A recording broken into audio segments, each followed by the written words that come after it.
Kthyer dhe do ta përfundojmë programin sot me kulturë. Me kulturë dhe në fakt një shfaqje që i dedikohet fëmijëve. Kemi thënë që kur kemi nisur këtë program televiziv të nderuar televizionist që gjithkush do ta gjejë veten të përfaqësuar në Mirëmëngjes Shqipërinë, ndaj qëndroni me ne çdo ditë nga ora 6:30 e mëngjesit deri në orën 10:05 me lajmet, me rubrikat, me të ftuarit tanë që janë një galeri e tërë personazhesh që kanë shumë çfarë të thonë. Absolutisht. Dhe jemi në studio me Melsi Qiricin, që është drejtore e teatrit të Kukullave. Mirëmëngjes. Mirë se vjen. Me menaxherin e projektit Elvis Breku, mirëmëngjes Elvis. Kënaqësi që të kemi, dhe me Donika Çinën, e cila është drejtuese e programit Anex. Mos gaboj, e thash mirë? Po. Çfarë thot Anex? Anex është emri i një programi dedikuar fëmijëve që nuk shikojnë, dhe artistëve, dhe frymëzohet nga anekset e kuzhinave shqiptare. Që ka një gjetje shumë interesante. Dhe zemrimi i shkronjave, që me sa duket kanë 40 vite, janë ende të zëmruara, rikthehet përsëri dhe ka pasur premierën në datën 19 shtator. Si shkoi? Më tregoni pak. Shkëlqyeshëm. Ne nuk e prisnim impaktin që mbas 40 vjetësh një shfaqje që ka bërë historinë e teatrit Kukullave, e shkruar nga Minerva Kumi, të kishte interes dhe për prindrit dhe fëmijët e brezit të sotëm.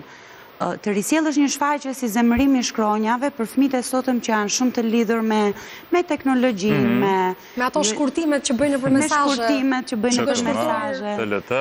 Me fjalorin e ri që është integruar tashmë dhe në jetën tona shumë natyrshëm. Nuk mendonim që do kishte një impakt të tillë. Megjithatë, vepra është rivënë dhe është risjell, e ripunuar, e modernizuar për fëmijët e sotëm, por mesazhi mbetet i njëjtë, që të mësojnë të flasin shqip bukur dhe pastër.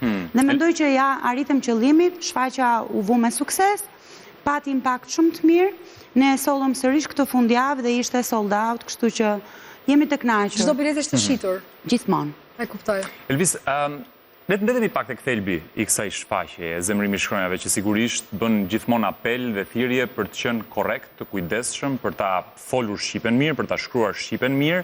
Si u përcoll tek spektatorët e vegjël? Arrin nëpërmjet satirës, nëpërmjet komedisë, të merret i gjithë thelbi dhe i gjithë mesazhi? Në gjykimin tim, vetë shfaqja, e cila në vetvete në fakt është finalizimi një projekti relativisht të gjatë, për cilin ne kemi punuar.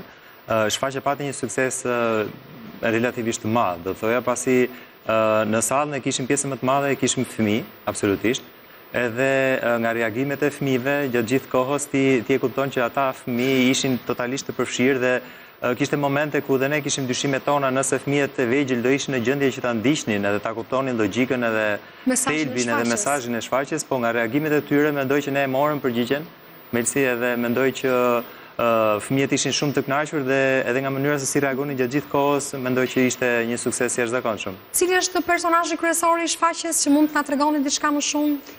Ata të dy që kanë qenë gjithmonë, Olsi dhe Ini, vetëm se ata kanë ardhur në një formë tjetër, veshjen e kanë pak më cool, sepse e kanë më të sjellë në kohë, veshjen është përshtatur rrethanave të sotshme. Sigurisht. Si ndryshojnë? Dhe të dy kanë probleme, nëse e mbani mend, që njërit i dalin më shumë mët, tjetrit i ikin ca gërma, është batuta famshme ka ikëja me 2 kaçorela keballi, dhe këto batutat bazike që janë ato që e bëjnë dhe shfaqjen aq të njohur dhe popullore, nuk janë lëvizur dhe kanë ngelur pjesë e skenarit. Dhe sigurisht që kanë shkaktuar reagime tek fëmijët. Por gjëja e mirë është pikërisht kjo që thelbi i shfaqjes dhe mesazhi nuk kanë ndryshuar. Dhe u përcollën me humor dhe me hilaritet. E kam shumë të rëndësishme ta them që për këtë shfaqje janë bashkuar disa forca, sepse ne nuk e kemi bërë vetëm, Teatri Kukullave dhe Ministria e Kulturës dhe Inovacionit ka qenë partnere në këtë iniciativë. Projekti është financuar nga fondet e EU for Culture, është implementuar nga UNOPS dhe kolegët e mi që janë sot janë faktor të rëndësishëm në prodhimin e saj, Digital Future, dhe Donika që do e thot vetë më mirë pjesën e audio përshkrimit dhe ajo që është bërë një gjë për herë të parë që nuk ka ndodhur ndonjëherë më parë në teatrin e Kukullave. Po, Donika. Vlerës të trashëgimisë kulturore që kjo shfaqje sjell, kësaj radhe i shtohet edhe një element, një komponent shumë i rëndësishëm që është aksesibiliteti. Për herë të parë nëpërmjet programit ton kemi bërë të mundur audio përshkrimin e shfaqjeve të teatrit të Kukullave nëpërmjet audio përshkruesit ton Genti Mumajezi. Për të arritur këtu, programi Anex ka trajnuar duke përfituar nga eksperienca shumë vjeçare e një audio përshkruese britanike, një grup përshkruesish të rinj, prej të cilëve ka mjaft edhe gazetar të RTS-s, por edhe element të kulturës, të guidave turistike, në mënyrë që t'jen të aftë të përshkruajnë qoftë performanca live, qoftë teatro apo filma që transmetohen në televizion, si edhe për të bërë guida specifike për këtë grup njerëzish, qoftë për teatrot, qoftë për muzeet, qoftë për galerit. Dhe ky grup njerëzish erdhi, ishte prezent në shfaqjet e teatrit? Sa të shumë t'ishin?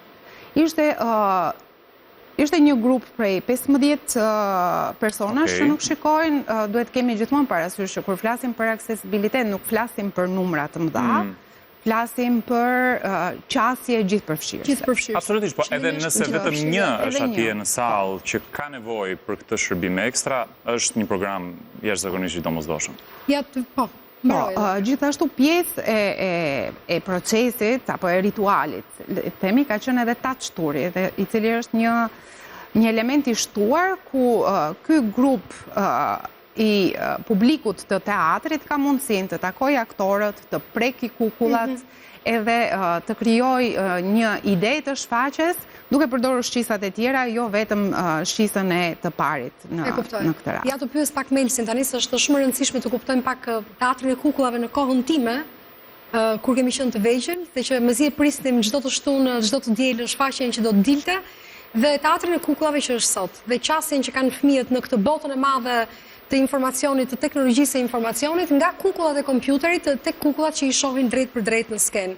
Dhe aty mbase mendoj unë marrin ato gjurmët e para të frymëzimit përballë artit skenik, i cili pavarësisht se është fëminor dhe i vogël në miniaturë, në kuptimin simbolik të fjalës, por është e rëndësishëm për t'i edukuar ata për artin e vërtet, ai që shfaqet në skena apo në kinema. Melsi, si ka ndryshuar kukulla? Ti e the shumë bukur, e bëre një definicion të saktë. Në fakt është për të vlerësuar fakti që prindërit janë shumë të ndërgjegjshëm, që fëmijët duhet të argëtohen dhe duhet të edukohen. Dhe teatri i kukullave e bën këtë, dhe vetë shitjet dhe pjesëmarrja e vërtetojnë. Ne nuk kemi vetëm shfaqjet e fundjavës, ne kemi shfaqje gjatë gjithë javës. Pra nivelet e teatrit kanë shku përtej kalendarit të dikurshëm, sepse është e pamundur që ti t'ju përgjigjesh. Tirana është bërë shumë e madhe tani dhe ka vetëm një teatr kombëtar. Kështu që misioni ynë është ky që t'i kënaqim të gjithë. Është gjithmonë i shitur dhe gjithmonë ka njerëz që presin në radhë. Fatmirësisht kemi ndërtuar dhe këtë e them me krenari dhe një rregullore të re për t'i krijuar të gjithë fëmijëve mundësinë që të vinë dhe fëmijët të edukohen përmes ardhjes në teatr, jo vetëm nëpërmjet shfaqjeve, por dhe mënyrës se si hyjnë, që nga qasja kur ata futin këmbën në teatr. Ata e dinë që ka një rregullore jashtë të premtuar, e dinë se çfarë duhet bëjnë brenda, e dinë që prindërve nuk ju lejohet telefoni, që ata nuk duhet konsumojnë ushqim gjatë shfaqjeve. Pra ne që nga momenti që ata fusin këmbën në teatr, e dinë shumë mirë që aty ka disa rregulla që duhen respektuar, siç kemi ne rregullat tona në familje. Po ku ka më mirë se kjo disiplinë e vogël, minimaliste kulturore, që pastaj të shkojnë në kurritën e teatrit, në operas dhe të baletit duke ngrënë fara. Dhe tani e dinë të gjithë, ato vinë me ato çantat e vogla, ushqimin e kanë aty sepse fëmijët gjithmonë han diçka. Por e dinë shumë mirë që kur ulen aty ajo çanta është e mbyllur dhe lejohet vetëm uji për të pirë. Dhe shumë e bukur ti shohësh se si akomodohen, rregullohen afër prindërve. Kemi një audio që thot përpara se të fillojë shfaqja që ju lutem bani qetësi dhe flasim prindërve, jo fëmijëve, sepse fëmijët ne i lejojmë, i themi ju jeni këtu vetëm për t'u argëtuar. Kështu që kemi gjetur një formë të këndshme për t'i bërë gjithmonë. Melsi, dua të të pyes, është më e vështirë të performosh për spektatorët e vegjël apo për spektatorët e mëdhenj? Se unë dua të di pak edhe për trupën që ka Unë nga eksperienca mendoj që unë kam punu dhe për të rriturit dhe për fëmijën. Mendoj që pjesa me thjeshtë është gjithmonë të punosh me fëmijën.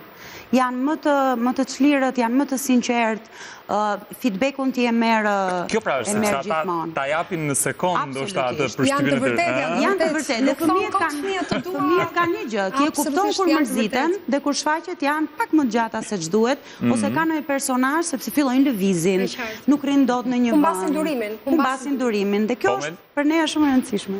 Unë thjesht isha shtoja që se mbase u anashkalua pa dashje, po duhet kuptohet që gjithë shfaqja është vënë në jetë nga zero, nga hiçi, është filluar çdo gjë, pra bashkë me trupën Ti po jep vetë përgjigjen se unë fakt sa doja të pyesja, kështu që shumë mirë.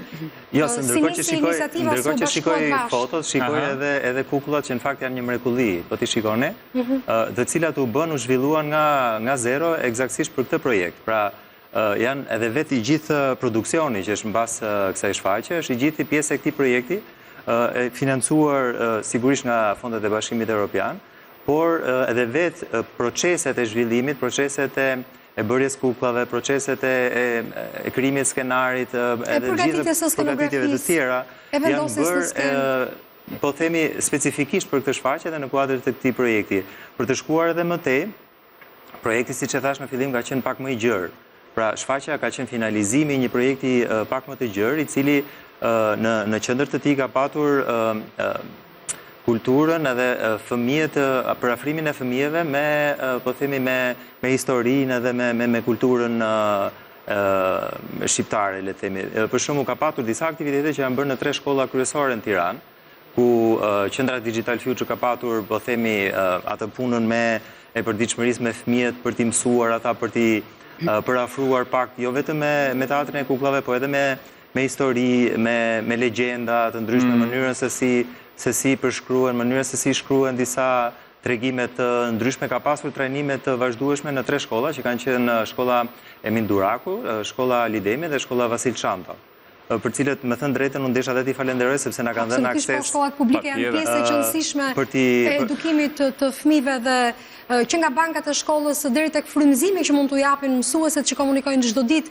për t'i frymëzuar fëmijët të kërkojnë më të mirën në mënyrë edukuese dhe rritëse në performancën e tyre ditore, në komunikim me prindrit sigurisht, për t'i ndihmuar të kuptojnë se bota nuk është vetëm një kompjuter, një tablet që mbajnë në dorë apo një telefon, por është shumë më e madhe se ajo.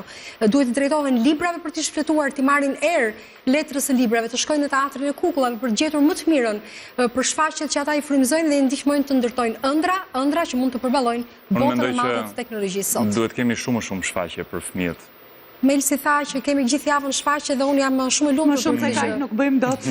Më vjen shumë mirë që në 7 ditë të javës po Tonika. Por mund të shtojmë edhe një gjë, që kjo shfaqje u bë shkas që nëpërmjet marrëveshjes që Teatri Kukullave ka me RTS-n, audio përshkrimi të përfshihet gjithashtu edhe në programacionet e televizionit, dhe kjo është hera e parë që ndos në televizionin shqiptar. Absolutisht, në të gjitha televizionet mendoj, në të gjitha televizionet. Ne jemi krenar për pjesën tonë që mund të bëjmë si radio televizion publik për të shërbyer në këtë mënyrë rritjes së fëmijëve në mënyrë të shëndetshme dhe sigurisht formimit të tyre. Sepse shkronjat zemrohen, dalë në skenë atje dhe bëjnë namin që ta dini të nderuar teleshikues.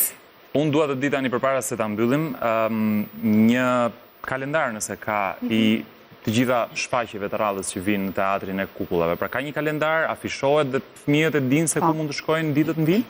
Sigurisht.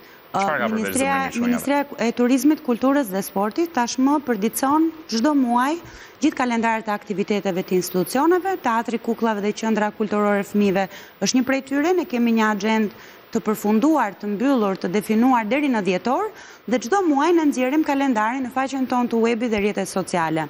Kjo ishte fundjava e fundit e zemërimit të shkronjave. Është një praktik që ne bëjmë gjithmonë, zemërimi do të rikthehet. Tani presim me padurim 2 premierat e reja.